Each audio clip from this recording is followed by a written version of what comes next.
Muy buenas tardes, un saludo especial en nombre de la doctora Gloria Estela López Jaramillo, presidente del Consejo Superior de la Judicatura, de los demás magistrados que integran la corporación. De igual forma, un saludo especial en nombre de la doctora Marilucero Novoa Moreno, directora de la Escuela Judicial Rodrigo Lara Bonilla. Sean todos bienvenidos a esta conferencia virtual denominada La filosofía política y del derecho desde el pensamiento de Aristóteles y Santo Tomás de Aquino, que hace parte del segundo ciclo de capacitación en filosofía del derecho.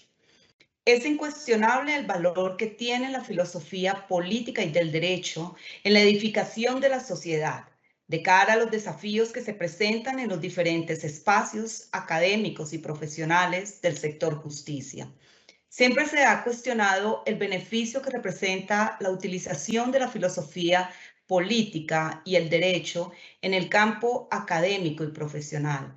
Hasta en algunas ocasiones se ha llegado a restar legitimidad al uso de las reflexiones filosóficas desde estas perspectivas, por no tener repercusión en el desarrollo pragmático de los seres humanos.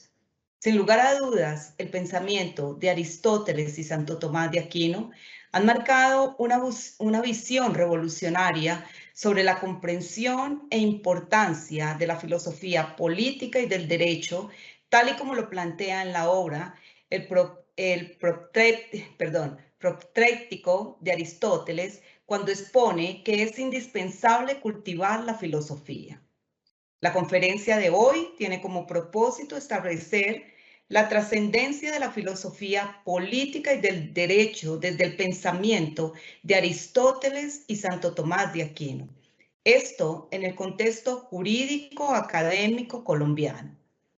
En esta oportunidad tenemos el gusto de contar de nuevo con el doctor Cristian David Ibarra Sánchez, quien es abogado y licenciado en Filosofía de la Universidad Santo Tomás, doctor en Derecho de la Universidad de Roma, candidato a doctor en Estado de Derecho y Gobernanza Global de la Universidad de Salamanca, doctorado de Filosofía de la Universidad Complutense de Madrid, magíster especialista en Derecho Penal y Procesal Penal de la Universidad Santo Tomás, autor del libro Los crímenes de lesa humanidad a la luz de la filosofía política y del derecho, coautor con Luigi Ferrajoli, entre otros autores del libro Justicia, Derecho y Posconflicto en Colombia. Actualmente, el doctor se desempeña como docente de pregrado y posgrado de la Universidad Santo Tomás. Doctor Cristian David Ibarra, es un gusto tenerlo de nuevo con nosotros. Bienvenido, tiene el uso de la palabra. Muchas gracias.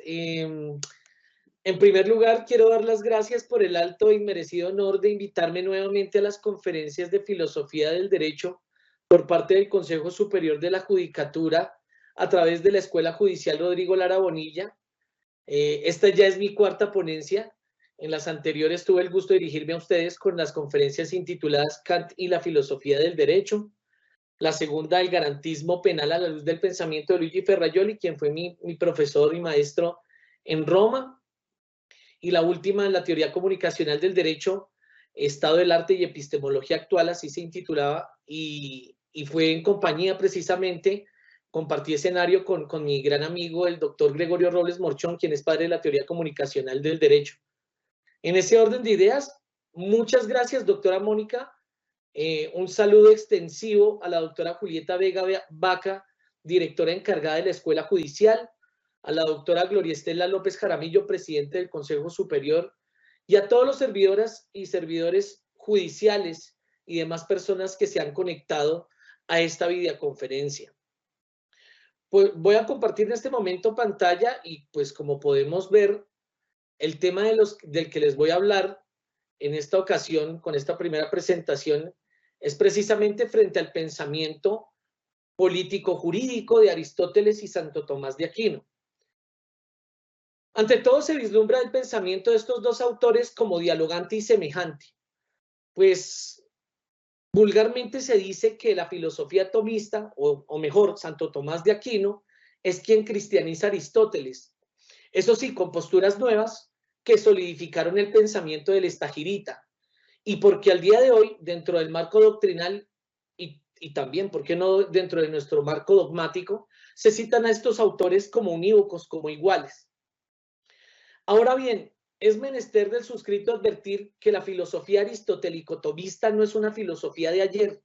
Al suscitar a estos dos autores, obligatoriamente se expresa un pensamiento de una filosofía perenne, que como lo dice el profesor Carlos Alberto Cárdenas Sierra y el profesor Edgar Antonio Guarín, esta filosofía se suscita como perenne para referirse a la filosofía transsecular que siempre retorna y entra en contacto con los problemas nuevos de cada época y que no es desplazada o sustituida definitivamente por otra. Sigue siendo vigente. Entonces, no es tan solo una realidad histórica porque posee una sustancia universal que supera todas las modas y todos los tiempos, aunque sin duda pues debe revestir en cada restauración o renacimiento las nuevas problematizaciones y los nuevos lenguajes. En este orden de ideas, la presente diapositiva, la diapositiva que les refiero ahora en esta ocasión, ya la había mostrado anteriormente cuando explicaba el pensamiento de Immanuel Kant y cuando hablo de muchas conferencias suscito mucho esta diapositiva. Me llama mucho la atención y quiero citar en este momento al profesor Guido Fasó y a la profesora Carla Farali. ¿Por qué ellos dos? Porque Guido Fasó, de una manera extraordinaria, empieza con su libro Historia de la Filosofía del Derecho a demarcar cómo ha sido el paso histórico de la filosofía del derecho hasta llegar a los positivistas. Y la profesora Carla Farali, en su texto Filosofía del Derecho Contemporáneo, que lo hace las editoriales de la Universidad del Externado, denota cómo es la crisis del positivismo y la continuidad a nuestros días. De hecho, esos textos reflejan este ideograma que tenemos presente, en el cual moral y derecho son unívocas para los justnaturalistas, que de hecho hoy me voy a referir y me voy a poner en el punto de contacto de esta primera. Moral y derecho son equívocas por el positivismo, no pueden tener un encuentro en común. Y en las últimas vertientes que han dicho que moral y derecho son dos campos totalmente distintos, pero que tienen puntos de encuentro, la cual nos muestra que derecho y moral son análogas. Como me voy a concentrar en la primera, que es donde quiero que nosotros entremos a hacer el estudio y develar el pensamiento aristotélico y tomista, tendremos que entonces entrar a mirar la presente diapositiva. Esta presente diapositiva nos denota algo que Rodrigo Noguera Laborde en su texto de Elementos de la Filosofía del Derecho, e inclusive en Introducción a la Filosofía del Derecho, cita. Él dice que esta doctrina que define la moral y el derecho como una sola forma del ordenamiento de la conducta humana, denota que la moral, perdón, el derecho y la moral están simplemente unidas, solo que la primera es más amplia que la segunda. Me refiero en este contexto a la moral y al derecho. Por eso también se le conoce por los justnaturalistas como las teorías de los mínimos éticos, porque considera que el derecho representa el mínimo moral que debe cumplirse dentro de la actividad o de la vida social para que ésta se pueda desenvolver armónicamente. Estos fueron nuestros primeros pasos, hablando desde la doctrina filosófica, de las corrientes como se conocen al día de hoy, y esta fue la primera, en la que denotaban que la moral y el derecho eran una sola forma del ordenamiento de la conducta humana y que son a la hora del té unívocas. Y si nos centramos a estudiar de manera detallada tanto a los clásicos, y me defino directamente a los griegos, como a los filósofos del medioevo, y acá hablo directamente de los escolásticos, nos denotan que hay un amplio margen dentro de la moral y hay un mínimo margen del derecho. Por eso se le conoce como la teoría del mínimo ético, y el derecho corresponde precisamente a dar esos pasos paulatinos a encontrar el bien común y desarrollar una actividad ético-jurídica porque se despliega dentro del mismo horizonte. En ese orden de ideas, como vamos a desplegar el pensamiento aristotélico y tomista que se desarrolla dentro de esta categoría, este otro ideograma, la presente diapositiva que les muestro a continuación, denotan un referente que es muy importante a saber porque nos va a poner en el desarrollo directo de lo que es la filosofía aristotélico-tomista. Si nosotros leemos el libro Inducción a la Filosofía del maestro Bochensky, en sus primeros capítulos va a definir que los seres y los entes tienen las mismas categorías existenciales. Es decir, que tanto los entes, llámese celular, llámese cuadro, llámese libros, como los seres, llámese seres humanos o llámese animales, tendremos que tener las mismas categorías existenciales de materia, forma, tiempo, espacio, y somos consecuencialmente finalistas, tenemos fines, tenemos el desarrollo finalista como tal. Y en ese orden de ideas, lo primero que se llega a preguntar el señor Aristóteles y el señor Tomás de Aquino es si nosotros, teniendo las mismas categorías existenciales, ocupamos el mismo lugar o la misma posición, para no poner lugar, dentro del cosmos. Para ello, Aristóteles, este ideograma es de Teilhard-Chardin, pero me parece que es perfecto para describir el pensamiento aristotélico-tomista. Para esto, Tomás de Aquino y Aristóteles dicen que nosotros no podemos estar en la misma categoría. ¿Por qué? Porque los entes son entes, precisamente las cosas, los objetos son entes que no poseen vida, que son inanimados, que no tienen movimiento, y pertenecen a ese primer círculo que lo llamamos cosmósfera. Por eso lo identifico ahí con objetos, con cosas, etcétera, etcétera. Ya después habrá un círculo mayor, que es la biosfera, y bios, como dice su palabra, vida, significa que ahí están presentes los seres que son animados, que tienen movimiento, y en ese orden de ideas se ubican las plantas, se ubican los animales, entre otros. Pero en un cosmos más abierto y más importante está el ser humano, y acá identifico al hombre o la mujer, y se llama antropósfera. Antropos significa hombre, y en esa posición es el eje central de esta cosmovisión que nos da Aristóteles y Tomás de Aquino. ¿Qué dota al ser humano para ser distinto a los otros? Somos seres que tenemos movimiento, somos animados y tenemos, ante todo, razón. Los seres humanos poseen razón. Y en ese orden de ideas se hace la distinción entre los otros entes y seres. Por último, hay una panosfera, quisiera mencionarla solo brevemente, ahí la significo con la visión, un triángulo, dando la posición de Dios. No se nos olvide que tanto Tomás de Aquino como Aristóteles eran deístas, y ellos consideraban que Dios era el motor inmóvil para Aristóteles o la causa incausada para Santo Tomás de Aquino, y ellos decían que Dios era mero acto. Acá hago otro paréntesis, el sujeto es constantemente acto-potencia, y en ese acto-potencia, él en su producción y en su acción va alimentando su alma para encontrar el arete de la virtud y encontrar así el último fin del hombre, que es la felicidad. Dios no, Dios es mero acto, como dice Tomás de Aquino y Aristóteles, estático porque es mero acto, pero todas las cosas vuelven a él dentro de esta cosmovisión. Esto es importante referirlo para poder denotar el pensamiento de lo que es el pensamiento político de lo que es para Aristóteles y para Tomás de Aquino. Si nosotros vemos ahora esta diapositiva, vamos a entrar a mirar unas cosas importantes. Si iniciamos con el filósofo Aristóteles, el estagirita, precisamente yo me refiero a él como el estagirita, él es del año 384 al año 322 a.C. Y podremos decir que Aristóteles siguió las enseñanzas de su maestro Platón, pero en sí mismo él tomó un sesgo contrario al pensamiento que tenía su maestro.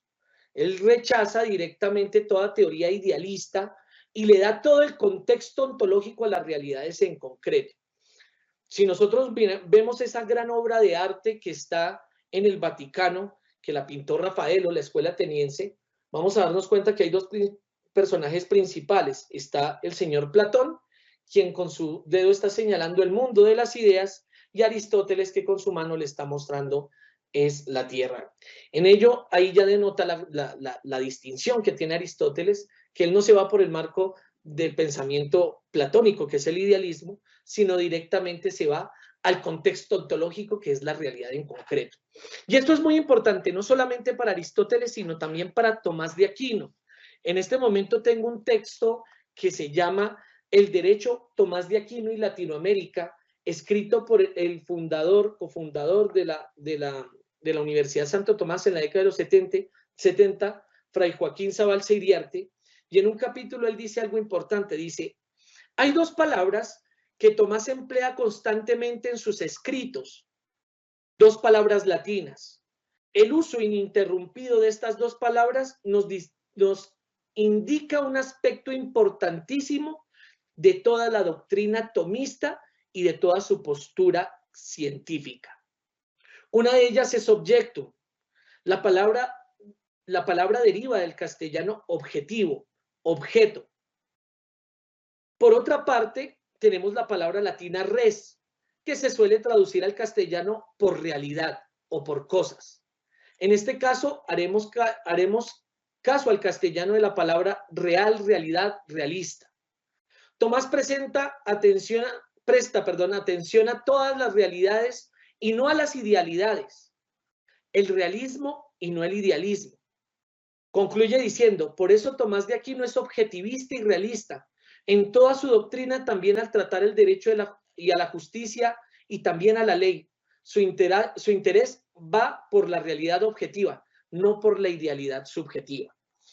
Cuando nos muestra este desarrollo, el profesor Fray Joaquín Zabalza Iriarte nos denota una parte importantísima que vimos en el ideograma anterior de Teilhard-Chardin, y es que ponen al sujeto como el centro y el eje de todo ese cosmos, el cual debe poner como parámetro final o finalista, por eso su ética es teleológica, la felicidad.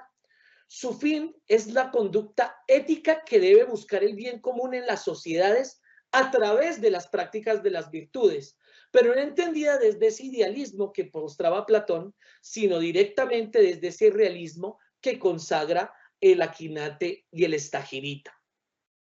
Esto connota una importancia relevante en el contexto jurídico, y es que para Aristóteles y Tomás de Aquino, la sociedad se funda en la consecución de la finalidad del hombre. Su contexto teleológico, como lo dijimos anteriormente, que llega a estar relevante en los fines, denota la perfección de las virtudes y la felicidad. Y con esto el derecho se basa en su misma naturaleza. El hombre encuentra una clara analogía entre el ser, que es el contexto ontológico, y el deber ser, que es la postura de la interrelación subjetiva y que ya veremos más adelante, que es el contexto deontológico. Y acá me parece oportuno citar al profesor Mauricio Beuchot, porque él cuando explica todo este contexto también en su libro de Hermenéutica y Derechos Humanos, él habla que ese contexto fundamental de ese derecho en la naturaleza humana es concebido como el justnaturalismo, que fue el ideograma que vimos anteriormente en ese círculo de la moral y ese círculo del derecho. Entonces, siendo un poco relevantes con aquel principio político de Aristóteles, diremos que para el Estagirita la sociedad o la polis es la ordenadora que conduce al hombre hacia la felicidad, que conduce al hombre al bien común y al desarrollo del todo social. Eso es denotar su máximo fin. Por ello radica en el contexto del hombre como animal político. Aristóteles nos dice en el libro La Política que el hombre es un animal político por naturaleza. Y cuando nos despliega ese contexto, nos lo dice por una parte porque el hombre está tendiendo a satisfacer necesidades tanto materiales como espirituales. Pero también lo desarrolla es por ese vínculo intersubjetivo o esa relación intersubjetiva que parte de los seres humanos. Él lo connota con una palabra interesante que es la amistad, porque para el Estagirita existe un contexto de libertad que nace de esa relación intersubjetiva. Y dicha libertad se ve en la elección de un régimen político que debe dirigir a la sociedad y el cual ya no surge naturalmente, sino que tiene que ser elegido libremente. Es decir, por la razón que vimos, porque estamos dotados de razón, como lo vimos en el ideograma de Teilhard-Chardin, y porque estamos dotados de la voluntad. Él dice, para tener el régimen político y para dirigir a la sociedad, Surge esto naturalmente de la condición del hombre que puede ser elegido libremente y esto solo se puede dotar por medio de la razón y por medio de la voluntad. Pero dicho logro del contexto social o esa polis que nos habla el Estagirita, solo puede ser alcanzado por medio de la justicia. Esta es la palabra clave para el señor Aristóteles y para Tomás de Aquino. Inclusive ya lo vamos a ver más adelante en la división tripartita que tiene ahí la justicia, ellos dos, este contexto aristotélico tomista. Por eso la justicia es el punto clave y la base para que toda sociedad pueda encontrar el bien común. Se hace necesario para encontrar o para develar esa justicia la prudencia, que nosotros ya sabemos en los griegos, en su sentido ético, la prudencia está siempre al crisol, la frónesis llamada, y la equidad de administrar leyes que busquen el bien común y por ende que den el alma a la sociedad. Aquí debemos darle una relevancia particular a ese desarrollo de la tradición justnaturalista clásica que lo vemos en el ideograma y que ahí tengo el contexto de Antígona y que ya lo voy a explicar en pocas palabras.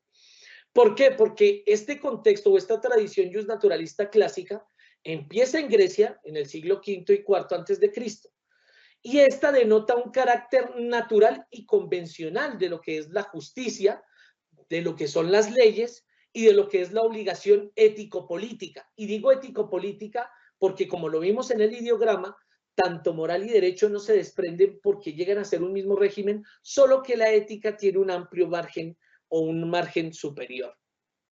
Entonces, de manera general, se entra a dilucidar el ordenamiento de la polis como modelo de orden y de legalidad natural que le indican al gobernante y al legislador las pautas a seguir en la elaboración de las normas y de las leyes escritas, consideradas como leyes humanas, que es lo que conocemos hoy como la ley positiva. Ya me referiré de ello acá en el ideograma continuo que está ahí el señor Tomás de Aquino y los tipos de leyes. Entonces, entre aquellas leyes naturales que surgen del hombre racional y que son inherentes al ser humano, son aquellas leyes válidas para el ser humano. Recordemos que ese naturalismo clásico nos habla de que la ley natural es inherente a la persona por ser dotado de razón ontológicamente. Ahí nos da la expresión de ese realismo que estábamos hablando y que son fundamentales en intuito persona para los sujetos. Son el resultado de esa iniciativa y actividad humana.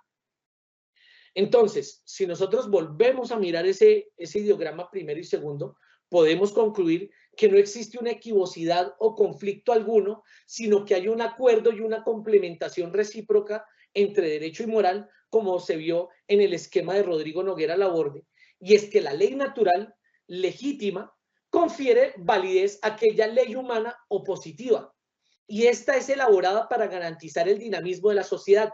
Es decir, no puede dejar de existir esa ley positiva porque es elaborada para garantizar ese dinamismo de la sociedad, asegurar la armonía del todo social y encontrar la fuerza de la misma sociedad o de la misma polis, por decirlo de manera general. Pongo acá la imagen de Antígona porque me ayudará a develar muy bien o desvelar para ustedes muy bien lo que es la ley natural. Si nosotros nos ponemos a revisar el texto de Sófocles, el texto Tragedia, ahí directamente nos muestra aquella historia de Antígona en el que su tío, que es la misma ley, porque él es el emperador, él positiviza las leyes, es la ley humana, entonces él decide en que al hermano de Antígona, lo van a asesinar, lo asesinan y no le pueden dar sepultura. O sea, todos tendrían que ver el cuerpo del hermano de Antígona. Y Antígona lo que hace es desobedecerlo. En ese momento los griegos tenían el contexto de que la sepultura era algo sagrado, era algo acorde a sus creencias y demás, y ella decide enterrarlo. El tío, cuando tiene el diálogo con ella, le dice, yo soy la ley positiva, yo soy la ley humana, ¿usted por qué entierra a su hermano? Y ella de manera muy independiente dice, yo enterré a mi hermano porque por encima de cualquier ley positiva existe una ley natural. Si existe una ley positiva es porque se le da la perfecta armonía a esa ley natural o esa ley universal que es inherente a la persona y que no se puede desconocer. Entonces, en el contexto de ese justnaturalismo griego clásico, encabezado por el Estagirita, se ve que ese conflicto que existe entre lealtad de las normas, la lealtad de las normas naturales y la justicia eterna evocada de los dioses, y la lealtad del orden convencional que quiere asegurar la supervivencia del cuerpo político de aquella polis, pues se puede decir al unísono con Aristóteles que la verdadera justicia parece estar del lado de las normas que no están escritas, sino de aquellas que son naturales y que son intuito persona, de origen divino y válidas para todos los individuos y para todas las épocas. El señor Tomás de Aquino no se desvincula del todo a lo que dice el señor Aristóteles. Por eso, como lo mencioné al principio de esta conferencia, Tomás de Aquino vulgarmente se le conoce como el que cristianizó a Aristóteles, y en su texto de la Suma Teológica él lo llama el filósofo. Voy a citar un pedazo del maestro Mauricio Beuchot, donde denota precisamente ese contexto de lo político para Santo Tomás. Y él dice: la sociedad civil para Santo Tomás se constituye con vistas a la perfección del hombre. Esta consiste en la virtud, y por esa vida virtuosa, llega a la felicidad. Unívoco con el señor Aristóteles. La sociedad civil debe aportar todos los medios para ello, tanto materiales como espirituales. Y el gobernante, el que tiene el potestas, ha de velar porque se consiga ese bien común en el que se realiza todo ese contexto individual, tal cual como también lo despliega Aristóteles. La autoridad civil tiene doble origen: los hombres, porque pertenecen a la naturaleza de la sociedad misma al tener autoridades, y Dios como creador de la naturaleza misma. Esto es importante citarlo y recalcarlo, porque ello nos va a demostrar que Aristóteles fundamenta el pensamiento aristotélico desde su contexto político, y dentro del contexto jurídico él llega a poner unas nociones dentro de su pensamiento que se llegan a desplegar precisamente en el Tratado de la Ley y que están orientadas directamente en la Suma Teológica Secunda Secunde. Para el señor Santo Tomás de Aquino existen 4 tipos de leyes. Este ideograma lo he tomado de internet porque me parece que de manera precisa vislumbra los 4 tipos de leyes para Tomás de Aquino.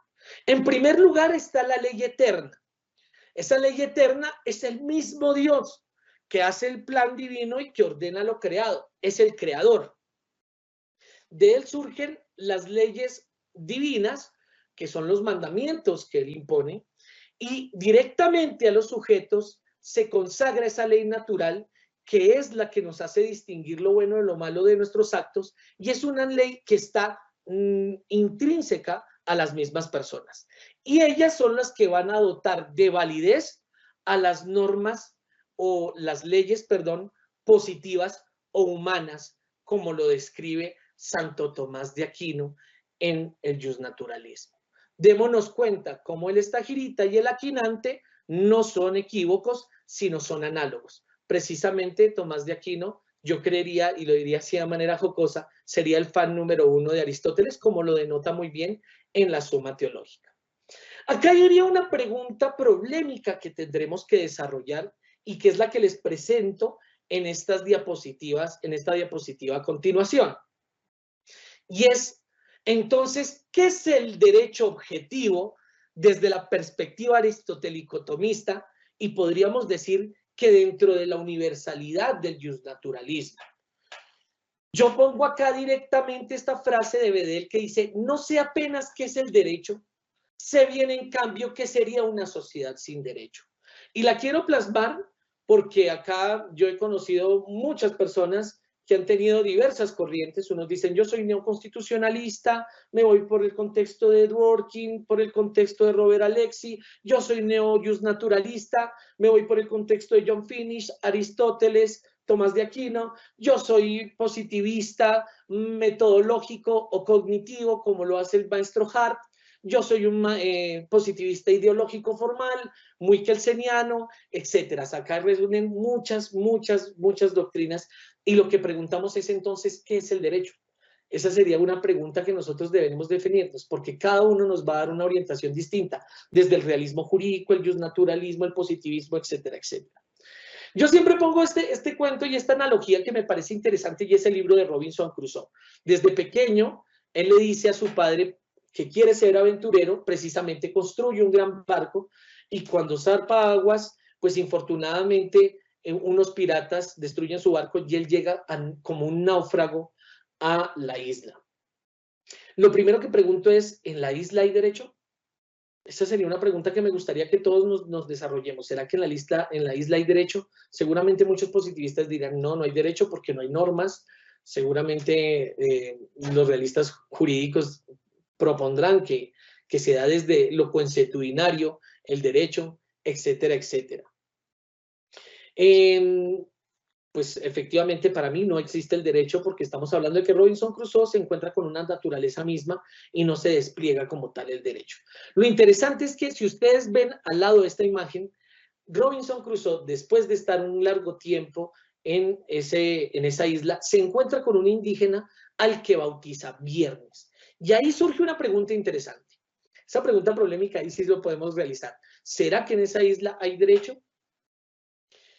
Para el señor Aristóteles y para el señor Tomás de Aquino nos dirán que sí existe el derecho. ¿Por qué? Porque para ellos el derecho es una relación intersubjetiva que tienen los sujetos. Y cuando hablamos de esa relación intersubjetiva que tienen los sujetos, Tomás de Aquino nos regala un concepto bellísimo que es la res justa. Como ya lo sabemos, nosotros cuando vimos derecho civil decimos que res son cosas en plural, pero la palabra latina de res quiere decir cosas, objetos, realidades. En ese orden de ideas, res, cosas, objetos o realidades, y justa quiere decir justas.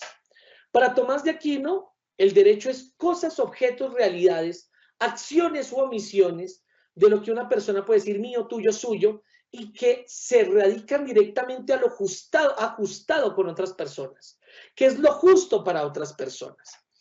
Yo ya cité al profesor Fray Joaquín Zabal Siriarte, y Fray Joaquín Zabal Siriarte, en un libro que se llama El Derecho Objetivo del 25%, hace un cuento análogo y que me parece bellísimo. Él dice, nosotros cogemos a nuestro profesor de introducción o a nuestra profesora de introducción al derecho y le preguntamos qué es el derecho y nos van a decir, el derecho son las normas. El derecho es el campo normativo y empiezan a hablarlo desde su ámbito de validez, desde su ámbito de temporalidad, etcétera, etcétera, ¿cierto? Y él dice, pero también tenemos un profesor de filosofía del derecho que le preguntamos qué es el derecho y nos dice, el derecho no puede radicar solamente en la norma, sino constituye directamente esa relación intersubjetiva entre los sujetos en lo cual recaen los derechos. Me acuerdo mucho, acá tengo el texto del profesor Nino, de Carlos Nino, que habla también, se llama Introducción a la Filosofía del Derecho, y el maestro Nino llega y dice, mire, desde que nos levantamos podemos estar en contacto directo con el derecho, cuando pagamos el bus. Él llega y dice, cuando uno se despierta y empieza a cantar y puede interrumpir el sueño de su vecino, desde esos mínimos ya empiezan a existir los derechos. Para Tomás de Aquino, efectivamente, la res justa es el derecho y es esa relación intersubjetiva en la cual existen realidades, cosas, objetos justos para cada persona. Esto es interesante porque denota directamente que el sujeto está dotado de una ley natural y que ésta se puede expresar en leyes positivas o leyes humanas. El profesor Fray Joaquín Zabal Siriarte termina diciendo que va a una casa, golpea en la casa y pregunta, oiga, estoy preguntando por la res justa. Y él dice, yo me imaginaba que iba a salir Temis, ¿no? Así con su corona, con su balanza, con su espada. Y lo que sale es a la res justa, es todas las cosas en plural, la misma constitución política de Colombia, los mismos derechos los derechos de alimentos de los menores, él dice el espacio internacional, él dice El derecho es un todo que no se puede quedar solamente en la perspectiva de la norma que se proyecta por parte del Congreso. Él dice, son cosas humildes, bellas y graves, dolientes y no dolientes, cosas y también cosillas. En fin, el derecho gira en torno de la dignidad del hombre, gira en torno de la vida. Entonces, desde este contexto de Aristóteles y de Tomás de Aquino, que nos hablan de que la res justa o las cosas justas o lo ajustado a cada persona denota directamente lo que es el derecho, podremos poner el ejemplo de la película La Purga, que estoy seguro ustedes muchos ya la han visto. La película La Purga dan un margen de 12 horas para usted cometer todos los actos delictivos que quiera. Y como no existe la norma jurídica, entonces usted los puede realizar. Seguramente, y esto lo dedujo yo, lo saco por deducción, Santo Tomás de Aquino y Aristóteles dirían, nosotros no tendremos por qué cometer ningún delito porque sabemos que en cada sujeto hay una ley natural que gira en torno de él, que tiene un contexto ontológico para decir que él se puede desarrollar. Y dentro de esa perspectiva ética estamos llamados a realizar el bien común y a encontrar la felicidad dentro de un todo social o dentro de ese orden social. Esto me lleva a mí a un punto de partida que es el último, ya no los pienso demorar, les pido disculpas porque me he extendido un poco, pero esto me lleva al siguiente ideograma, y ese siguiente ideograma nos va a denotar directamente lo que es la división tripartita, perdón, se me fue, otra vez vuelvo a poner la división tripartita. La división tripartita, perfecto aristotélico tomista de la justicia. Para el señor Aristóteles y para el señor Tomás de Aquino, la justicia se divide en tres. Una justicia distributiva que nace del Estado hacia sus súbditos, una justicia conmutativa que es recíproca entre dos sujetos que son iguales y que tienen una prestación económica, y esa justicia legal que es el aporte que da el sujeto al Estado y que el Estado lo retribuye hacia el sujeto en búsqueda del bien. De manera general, ¿qué es la justicia distributiva? Es que el Estado distribuye los bienes a los sujetos según su necesidad, mérito o trabajo. Recordemos que la justicia para los griegos, encabezado ahora sí por Platón, que Aristóteles no se desconecta de esa visión, dicen que la justicia es darle a cada quien lo suyo. Entonces dicen que el Estado debe darle a cada quien lo que le pertenece o merece según su necesidad, según su trabajo, según su mérito y demás. Entonces, esta es la justicia distributiva que nace del Estado a los sujetos. Por otra parte, tenemos la justicia conmutativa, y la justicia conmutativa es esa que nace entre iguales, pero que trae unas nociones recíprocas como tal.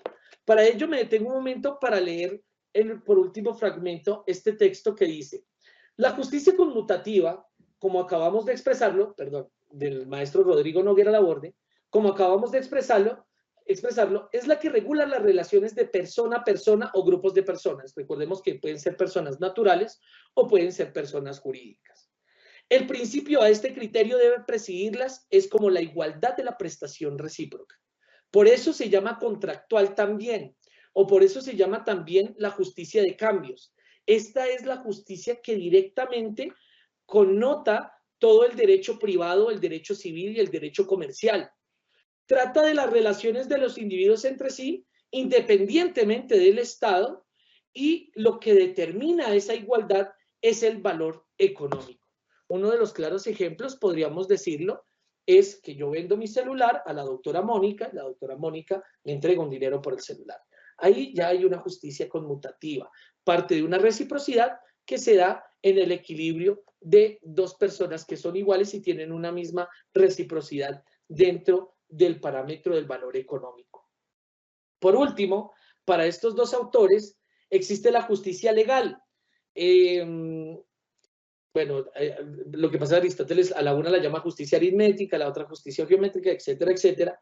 Pero esta justicia general también se llama legal o social.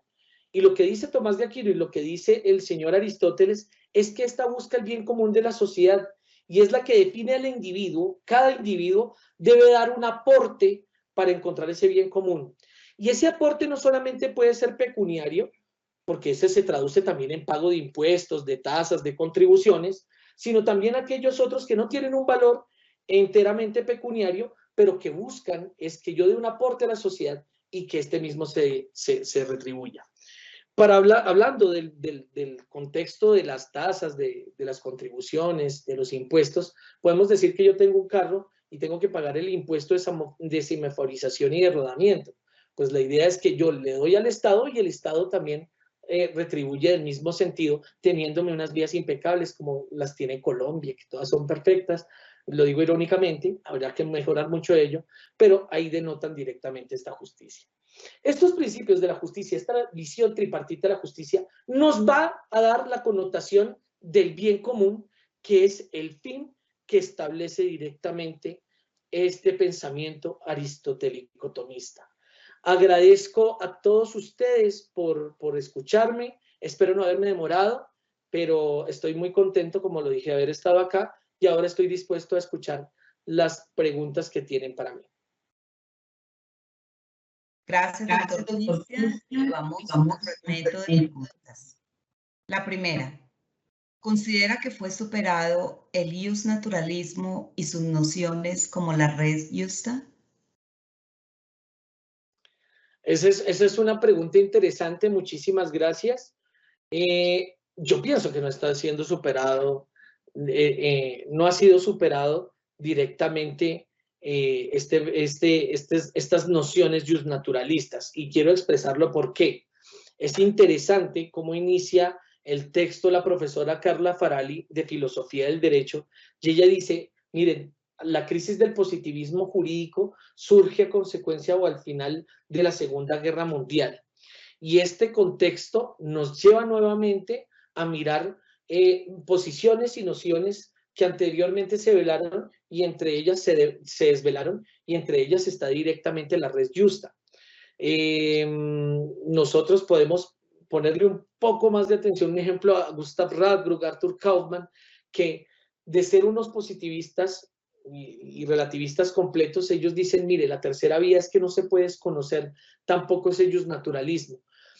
Por eso a la crisis del positivismo jurídico, la profesora Carla Farali llega y lo establece, mire, nacen nuevas corrientes como el realismo, o vuelve a tener más fuerza el realismo jurídico, llega a tener nuevamente fuerza el justnaturalismo o el neo-justnaturalismo con el profesor John Finnish, que el profesor John Finnish tiene el texto de Natural Rights and Natural Laws, y en ese orden de ideas él despliega este pensamiento aristotélico tomista. Pienso que no ha sido superado, pienso que es muy difícil de superarlo. Yo tampoco estoy, ahora voy a poner un poquito de mi aporte porque no quiero que me malinterpreten, yo tampoco es que considere que soy justnaturalista completamente, pero no lo desconozco, ¿no? Si nosotros leemos a Norberto Bobbio es el primero en decir, mire, la norma es válida, eficaz y justificable. El profesor Elías Díaz dice, las normas son válidas, eficaces y justificables. Y ellas no desconocen dentro de su validez la dogmática o lo positivo de la norma, o el positivismo mejor. No desconocen la eficacia o lo consuetudinario o las costumbres o ese realismo jurídico, y no desconocen directamente la justificación de la norma o el contexto axiológico o el justnaturalismo. Yo pienso es que todas tienen la razón, pero tienen que ser unificadas. Pienso de que yo tengo una visión muy trialista, yo me considero más trialista jurídico. Obviamente no en todos los parámetros, yo no comulgo en el pensamiento dworkiniano, un ejemplo para la discrecionalidad o los fallos dentro de la discrecionalidad con parámetros principialistas. No lo considero porque yo respeto mucho ese positivismo cognitivo que vislumbra y conecta. Pero en ese orden de ideas tampoco pienso que se ha acabado el justnaturalismo y tampoco pienso que se pueda desconocer. Siguiente pregunta, doctor Cristian. ¿Sigue siendo perenne y con validez las nociones de estos autores que nos habló hoy? En una ocasión, doctora Mónica, yo estaba viendo filosofía y estaba en una materia que se llama metafísica, y yo me puse a hacer el análisis de los filósofos desde los primeros, desde los griegos hasta el final. Y un profesor que se llama Alberto Cárdenas me dijo, mijo, nosotros somos enanos en hombros de gigantes. Y eso lo dijo Charles Le Goff y yo no le entendía. Él me sacó el texto y me lo mostró y efectivamente, o sea, no podemos hablar de un Rawls, no podemos hablar de un Habermas si previamente no había una escuela de Frankfurt bien fundamentada, si previamente no había un Kant bien fundamentado, si previamente no había un Hume bien fundamentado, si antes no había un Spinoza, si antes no había un Santo Tomás de Aquino, si antes no había un Aristóteles. Somos enanos en hombros de gigantes. Esta filosofía, tanto griega como escolástica, es una filosofía perenne, y lo dije al principio.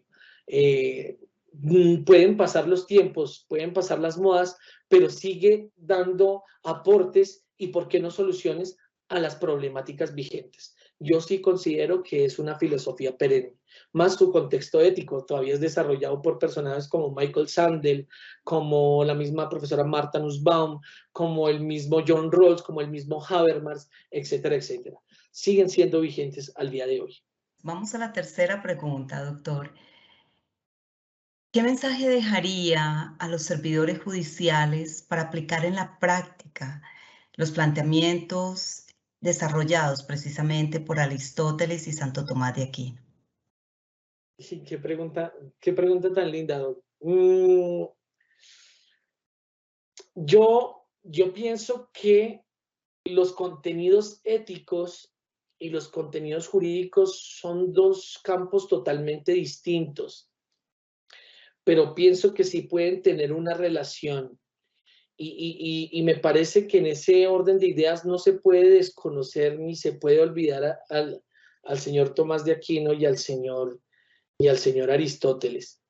Este año, a inicios de año, me invitaron a dar una conferencia en el Instituto Colombiano de Derecho Procesal, acá en el capítulo de Tunja. Y en esa ocasión yo quise describir de cierta medida es la crisis que tuvo la pandemia. La pandemia nos ha denotado unas crisis económicas, sociales, culturales, pero entre ellas nosotros, dentro de los parámetros de justicia, tampoco fuimos exentos. Las audiencias se llevaron a la virtualidad, pero esa virtualidad en cierta medida pues dañó un poco el esquema del procedimiento, ¿no? Yo veía en YouTube y veía en radio diversos abogados que en las pruebas testimoniales ponían carteles en la parte de atrás para que el testigo diga lo que tenga que decir. Entonces, desde ahí ya se está viciando un sistema procesal y demás. Entonces, en ese orden de ideas, tenemos unos fenómenos, pero esos fenómenos no se pueden desconocer por la parte jurídica y sí se pueden solventar por la parte ética. Yo ahí le apostaría mucho al pensamiento de los dos autores que he desplegado el día de hoy. Estamos convocados a realizar actuaciones que conlleven al bien común. Estamos convocados a ese pensamiento aristotélico tomista que denote principios de justicia y que radiquen en una sociedad más sólida, más fuerte, que cada vez se vaya apartando de la miseria humana, del conflicto armado, de la corrupción. Y eso se puede lograr de manera análoga entre estos dos contextos que he puesto. Un agradecimiento muy especial al doctor Cristian David Ibarra Sánchez.